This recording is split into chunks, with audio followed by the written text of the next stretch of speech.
Un plaidoyer en faveur des personnes en situation de handicap en vue de leur intégration conséquente dans la vie politique. Le message était adressé aux partis politiques et émis par le ministère de l'Action sociale et l'ONG Light for the World.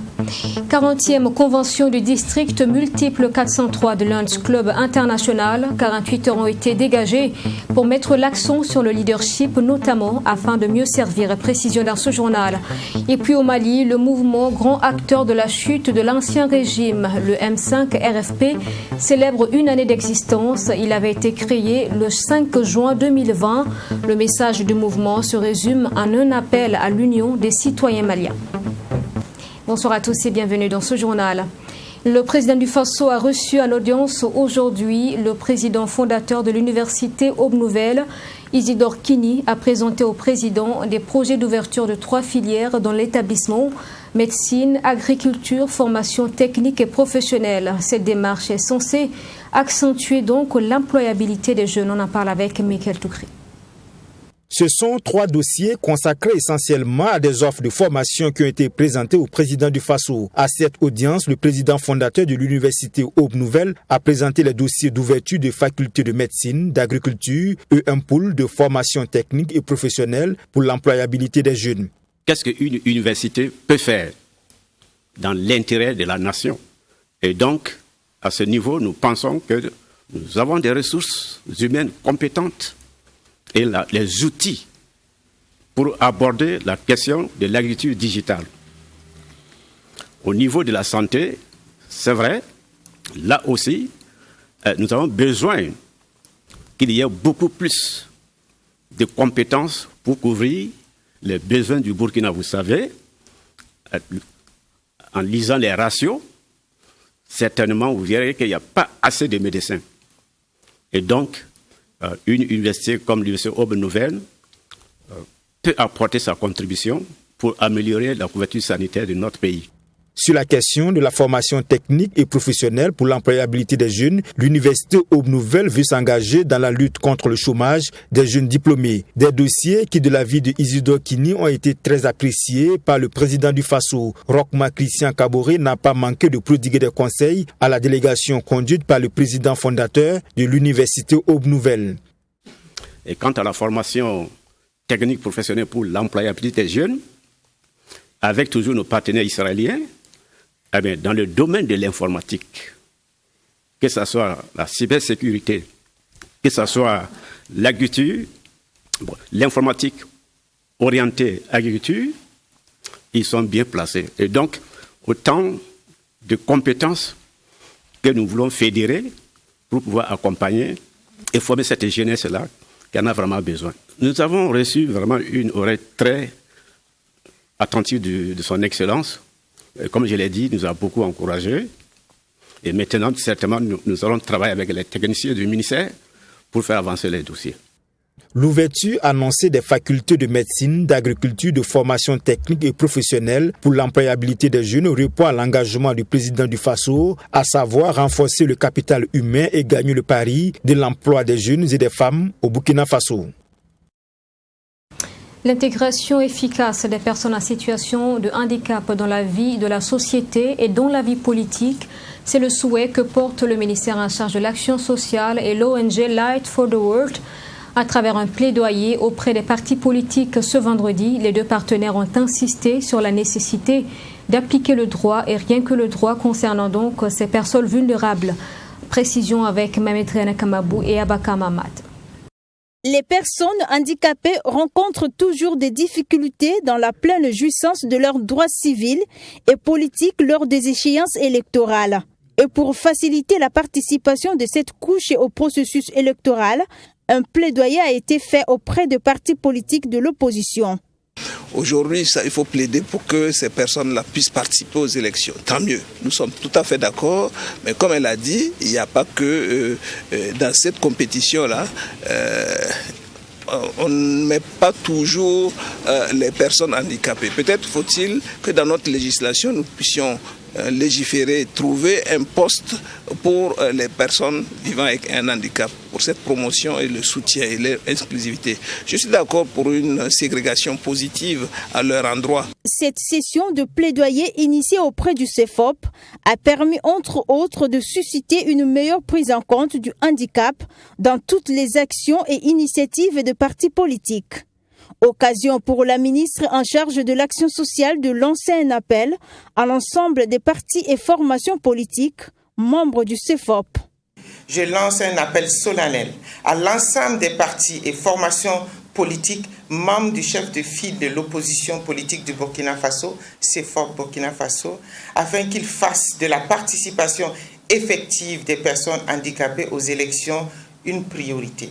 Et ce, pour l'avènement d'une société burkinabé plus juste et plus inclusive. Tout en réaffirmant ma gratitude pour les actions déjà entreprises par vous, je sollicite toujours votre engagement, votre soutien, vos actions concrètes pour que la participation des personnes handicapées au processus électoral soit une réalité au Burkina Faso. Dans l'optique d'aboutir à une pleine effectivité de ces dispositions du cadre juridique, le département de Marie-Laurence Ilboudo, avec l'accompagnement financier de l'ONG Light for the World, a élaboré un guide. Ce guide propose des actions concrètes assorties des recommandations à même de rendre effective la participation des personnes vivant avec un handicap aux élections. Aujourd'hui, 4 juin, à Ouagadougou, le district multiple 403 de Lions Club International a ouvert sa 40e convention. Durant 48 heures, les membres vont réfléchir sur les perspectives pour renforcer l'association afin de mieux servir. Cette 40e convention porte l'intention de consolider la place du district multiple 403 dans la région Afrique à travers le leadership, l'effectif et le service. On en parle avec Sanata Kwanda et Abdelrahmini.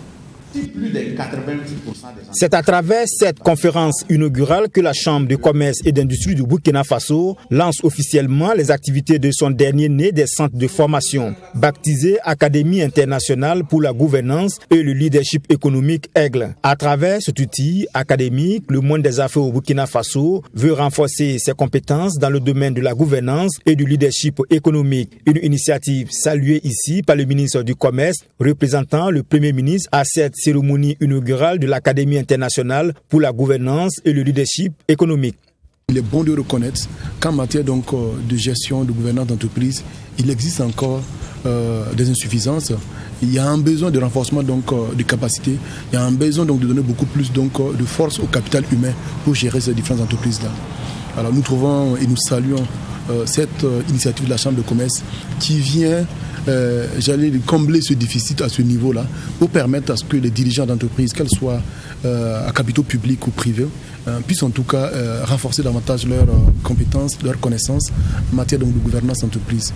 Ce centre à vocation académique doté de ressources transversales veut faire bouger les lignes dans le secteur économique burkinabé. Et les chiffres sont là pour rappeler la fragilité des entreprises au Burkina Faso. Selon le président du comité de gestion, plus de 80% des entreprises sont familiales et 50% d'entre elles évoluent dans le secteur du commerce. Dans notre environnement, il y a beaucoup de gens qui ont été très talentueux, qui ont créé de la richesse, qui se sont fait respecter aussi bien au niveau national que régional. Mais avec leur disparition, avec le temps, où sont ces fleurons que nous avons vus depuis des années passées? Et naturellement, ça doit interpeller notre milieu des affaires. Et le milieu des affaires s'est dit, mais si ça se passe ailleurs, et ça ne se passe pas chez nous, c'est qu'il y a un problème. Nous voulons ressembler aux autres. Ce qui compte le plus, c'est le savoir. C'est le savoir. Il ne faut pas qu'on se trompe. Ce n'est pas l'argent. L'argent, là, on le trouve quand on le cherche. Mais le savoir, là, quand vous l'avez, vous ne l'avez pas. et c'est le savoir qui compte. Donc la vision de la Chambre de commerce, c'est vraiment capitaliser sur le savoir pour faire en sorte que les entreprises ressemblent aux autres parce que nous vivons dans un monde ouvert. La conférence inaugurale de l'Académie internationale pour la gouvernance et le leadership économique Aigle s'est tenue sous le thème Leadership et gouvernance d'entreprise au Burkina Faso, état des lieux, enjeux et perspectives. Vous venez de suivre donc la conférence inaugurale de l'Aigle. Nous revenons sur cette activité donc de Lions Club International. Ce son de cloche marque le début des travaux entrant dans le cadre de la 40e convention du district multiple 403. Durant 48 heures, les Lions de 22 pays membres vont prendre part à cette assemblée générale en présentiel et par visioconférence. Il s'agira de faire le bilan des actions au cours de l'année écoulée et de dégager des perspectives pour renforcer l'association et améliorer ses services. Et plus on est nombreux, plus on a dans la gouvernance, on n'a plus de voix. Donc voilà pourquoi il faut qu'on ait cette position assez forte au niveau de l'Afrique pour que nos valeurs et notre façon de faire triomphent également. Maintenant, le leadership, vous savez qu'aujourd'hui, Lions Club, c'est une école de formation. Si vous regardez la plupart des dirigeants de nos sociétés aujourd'hui, ils sont des lions, ils ont été formés au leadership dans l'association et ils ont appris à être des humanistes parce que vous savez très bien que lorsque vous aidez quelqu'un, vous aidez vous-même. Et le Lions Club apprend aux gens à aider, à aimer les autres. Et maintenant, les services, c'est notre raison d'être. C'est servir autrui. Parce que dans la vie, là, si tu ne sers pas les autres, tu ne sers à rien. On vit pour les autres. Cette 40e convention se tient sous le patronage du président du Faso, représenté à cette cérémonie par le ministre en charge de l'administration territoriale. Il a félicité le Lions Club pour les multiples actions visant le bien-être social. Le président du Faso a accepté d'assurer le patronage parce qu'il veut rendre un hommage mérité à cette grande organisation qui s'est donnée pour mission de rendre service aux prochains, d'aller vers les communautés de base et en particulier vers toutes ces personnes démunies de la société pour les appuyer dans plusieurs domaines du social, en particulier dans les domaines de la santé, dans les domaines de l'éducation. Notons que le district multiple 403 est composé de 22 pays d'Afrique, dont le Burkina Faso qui est le district 403A3. La mission principale du Lions Club International est de servir les populations. Il intervient ainsi dans les domaines de la santé et de l'éducation. Cette rencontre va également permettre de préparer la prochaine convention internationale.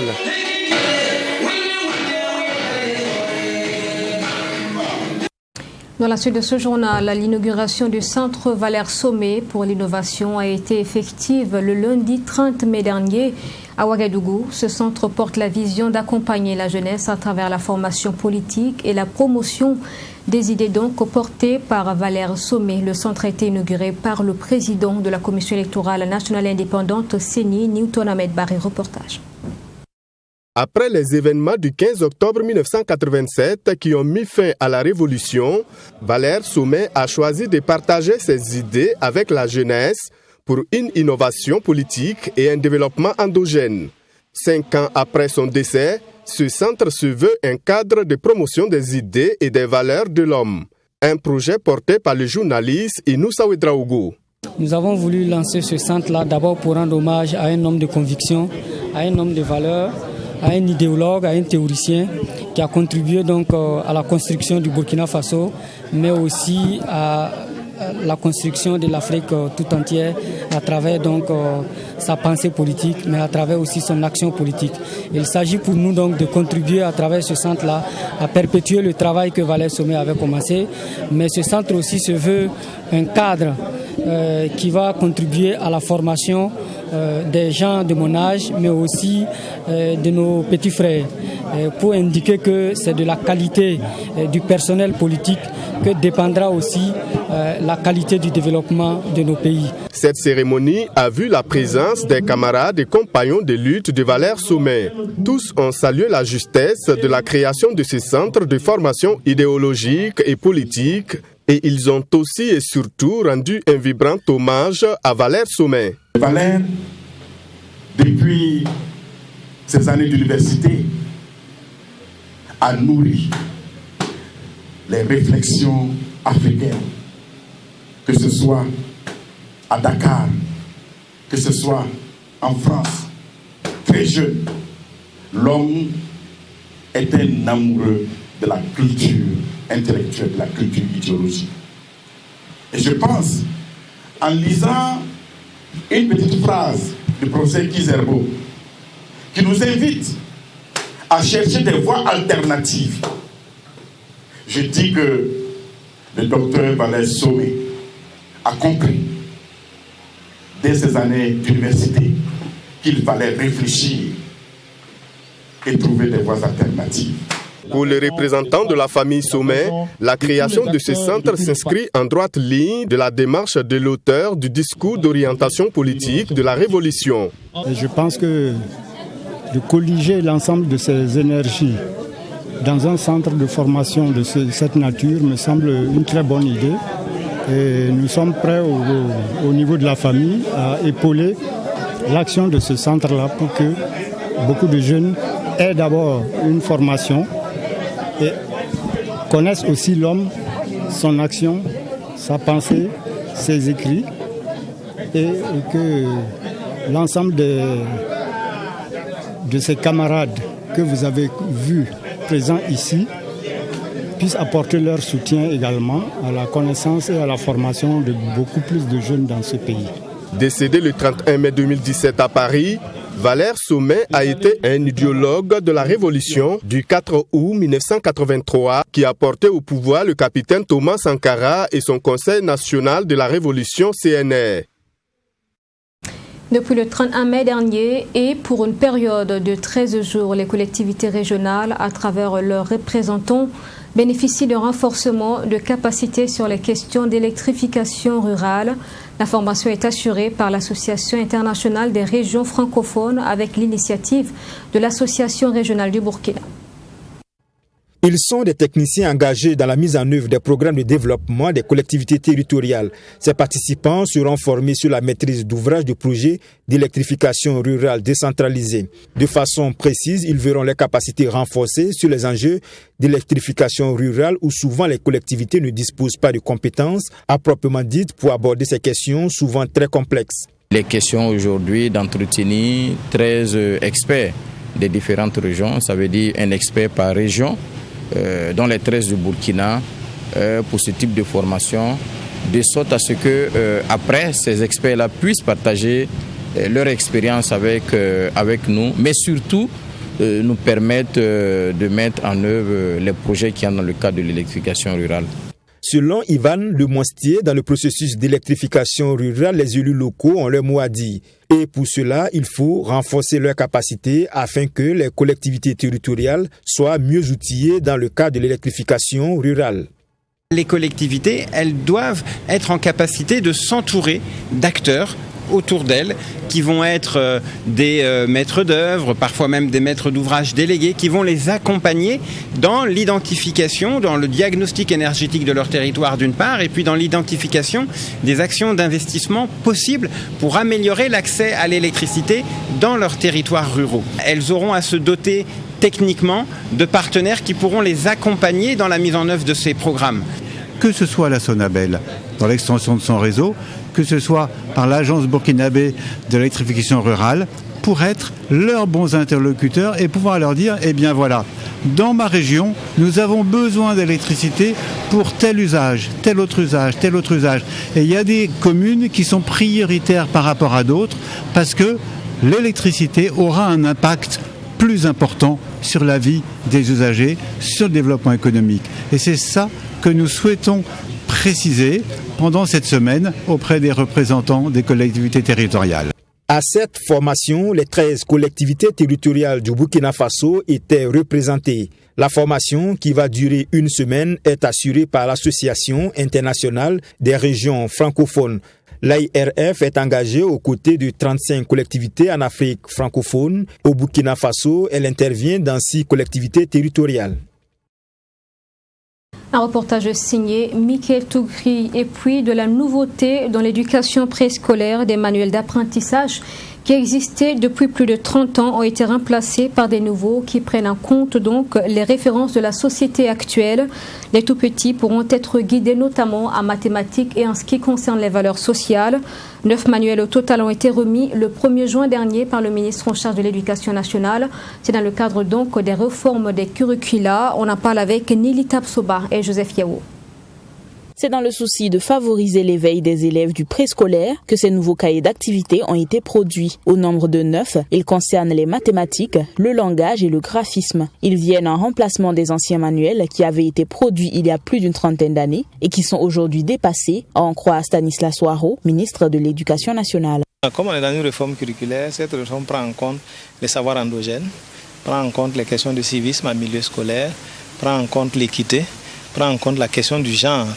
Parce qu'avant, dans certains documents, moi je me souviens quand j'étais au CP1 par exemple, donc on voyait donc Doudou qui jouait avec son papa et puis Fatou qui préparait avec la maman et autres. Donc c'est des éléments qui n'apparaissent plus de façon à ce que la question du genre et certains stéréotypes, donc disons sexistes, n'apparaissent plus dans nos documents. Ce sont au total 21 rédacteurs issus du ministère de l'Éducation nationale qui ont travaillé durant 8 mois en collaboration avec l'UNICEF pour la rédaction de ces manuels. Pour la représentante de l'UNICEF au Burkina Faso, cela va contribuer à ajuster les méthodes pédagogiques dans le cadre de la réforme des curricula engagée par le gouvernement burkinabé. Et le plus important, le préscolaire pour l'UNICEF est crucial dans le développement de l'enfant, en particulier dans l'éducation. Il a été démontré qu'au niveau du préscolaire, c'est le moment où le cerveau de l'enfant se développe le mieux. Donc si on lui donne les bases et ces manuels, pour l'instant on a aujourd'hui 9 manuels, l'année dernière 3 et l'objectif c'est 27 manuels qui vont réformer le curriculum. L'idée, c'est vraiment de donner les moyens aux enfants du préscolaire et du primaire d'avoir les outils pour pouvoir apprendre mieux et s'assurer que les enseignants à travers le pays ont les moyens pédagogiques de faire leur travail. Notons que ces cahiers d'activités seront utilisés dans les salles de classe dès la prochaine rentrée scolaire, aussi bien dans les établissements du public que dans les établissements privés. De la musique, dans ce journal, la nouvelle œuvre musicale donc sur le marché, l'artiste Kalam, surnommé le Koundéo féminin, a présenté son nouvel album baptisé Timbo, Espérance en français. Dans le contenu, 9 titres qui abordent des thèmes de la société actuelle et donnent des pistes à la présente génération pour incarner de bonnes valeurs. L'album de Kalam a été dédicacé hier jeudi en présence de Ami Valiant. Son reportage porte la voix de Nili Tapsoba.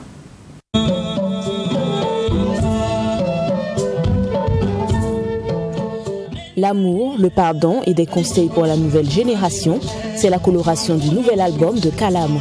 Baptisé Timbo, l'album comporte 9 titres. Le dernier opus du Koundéo féminin a été officiellement présenté lors de cette cérémonie. L'album parle de tout. Voilà, ça parle de l'amour, ça parle de bénédiction, chercher la bénédiction des parents, ça parle d'amitié. Je me dis qu'aujourd'hui, les amitiés, c'est un peu bizarre, comme on le dit. Ça parle de tout, en général. L'inspiration, c'est tout ce qui se passe autour de moi. Je m'inspire de ça et puis voilà. Dans cet album, l'artiste a collaboré avec Don Chape de Batoro. Pour la promotion de l'album, l'artiste et son staff disent avoir une stratégie de communication et de conquête du marché. Ouais, à mes fans, je vous dis merci de me soutenir depuis la sortie. Même à vous, les journalistes, voilà, puisque sans vous, on ne peut pas aller quelque part. Voilà, donc je vous dis merci. Je dis merci à mes fans que j'appelle mes Nonga numéro 1. Voilà, je dis merci à ma famille qui me soutient. Et quand je dis ma famille, c'est tout le Burkina Faso, quoi. On travaille pour que tout ça là, ça puisse nourrir son homme, avec votre aide, bien sûr. Entièrement enregistré au Burkina Faso, l'album comporte des titres tels que Moussoboyen, Huit Bianda et On Gagne. Rappelons que ce deuxième album de l'artiste est un savant dosage entre instruments traditionnels et modernes. Timbo est chanté en français, moré et djoula. Et pour savoir qui est Kalama l'état civil et qui se cache derrière ce masque, il faudra encore attendre. L'artiste qui dit être marié à la musique promet garder son masque jusqu'à la fin des noces.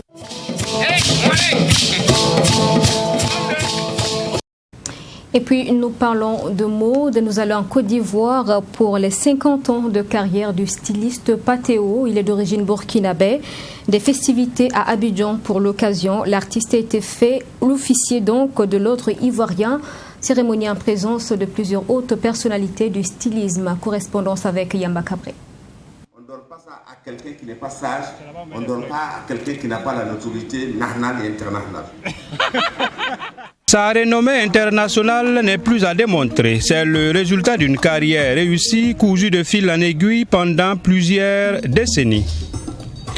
Patéo, de son vrai nom Patouni Zambo Ouedraogo, le pape de la mode africaine, célèbre 50 ans de carrière dans une somptueuse maison qui porte son nom et abrite la fondation du même nom.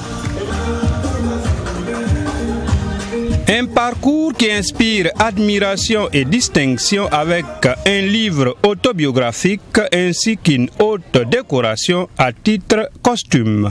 Monsieur Ouedraogo, directeur général de la maison Patéo, au nom du président de la République et en vertu des pouvoirs qui nous sont conférés, nous vous faisons officier de l'Ordre national de Côte d'Ivoire. Le nom Patéo rythme avec la culture, d'abord je dirais ivoirienne, mais ensuite et surtout la sous-région.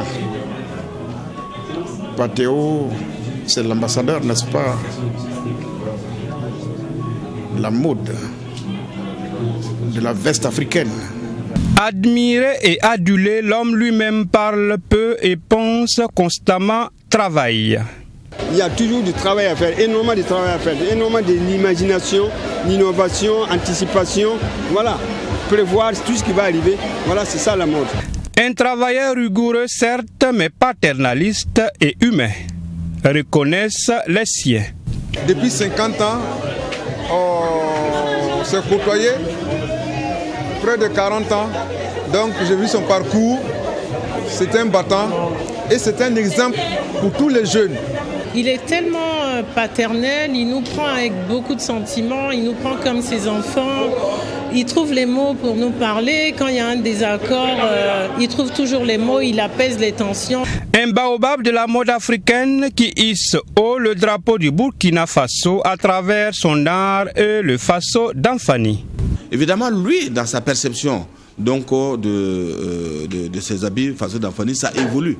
Pas forcément à la l'allure telle que moi je porte actuellement, mais il met toujours donc un peu de choses en mariant donc le façon d'Anfani à d'autres tissus, ce qui donne encore plus donc d'élégance donc au façon d'Anfani.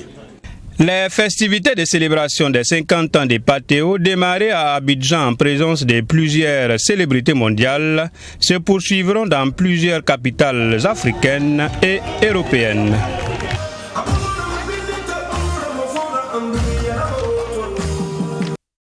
Et puis au Mali, ce vendredi 4 juin, le mouvement du 5 juin, Rassemblement des forces patriotiques M5 RFP, était face à la presse à l'occasion de la célébration de son premier anniversaire de création. Le M5 RFP a mené plusieurs actions dont la plus remarquable est celle qui a conduit à la chute du régime d'Ibrahim Boubacar Keïta. C'était le 18 août dernier. Le rassemblement donc anniversaire ce vendredi avait pour objectif de soutenir également le colonel Assimi Goïta et son prochain Premier ministre. On en parle avec notre correspondant Bourema Soulou. Il y a un an, 3 regroupements politiques décidaient de se mettre ensemble pour combattre le régime d'Ibrahim Boubacar Keïta, alors accusé d'avoir volé les élections législatives de 2020. Pour célébrer ce premier anniversaire, le mouvement a appelé tous les Maliens à l'union. C'est l'objet du point de presse animé à son quartier général. Le M5 RFP se félicite de la nouvelle dynamique de rectification de la transition amorcée entre les M5 RFP et les forces de défense et de sécurité du Mali. Aussi, le M5 RFP a-t-il décidé, sans exclusive et sans discrimination aucune, d'aller vers toutes les forces vives et les personnalités civiles, religieuses et traditionnelles de notre pays pour que cette date marque le début d'une vraie cohésion autour du Mali pour la réussite de la transition, dont la conduite de l'action gouvernementale est aujourd'hui confiée au M5 RFP. Après le coup de force du 24 mai dernier, les autorités sont confrontées à des sanctions imposées par les organisations sous-régionales et continentales. La seule manière de prouver au monde que le peuple soutient ces autorités est de sortir massivement, plaide Seydou Kone, membre du comité stratégique du M5. J'avais dit, chacun sait les décisions de la CEDEAO contre notre pays. Ces décisions ont été reprises, renforcées par l'Union africaine. Mais notre salut aujourd'hui au Mali, c'est dans l'unité. Notre détermination pour montrer au reste du monde que nous sommes un peuple, un but, une foi. Les organisateurs comptent sur la manifestation de ce vendredi pour changer la position des organisations communautaires. D'un autre côté, la France a suspendu hier ses coopérations militaires avec le Mali. Une décision qui pourrait coûter cher au pays dans la lutte contre le terrorisme. Et voilà, c'est la fin de ce journal. Restez avec nous. Tout à l'heure, Assami Thiam Touré et ses décodeurs vous retrouvent dans Sport 3. Bonsoir et à demain.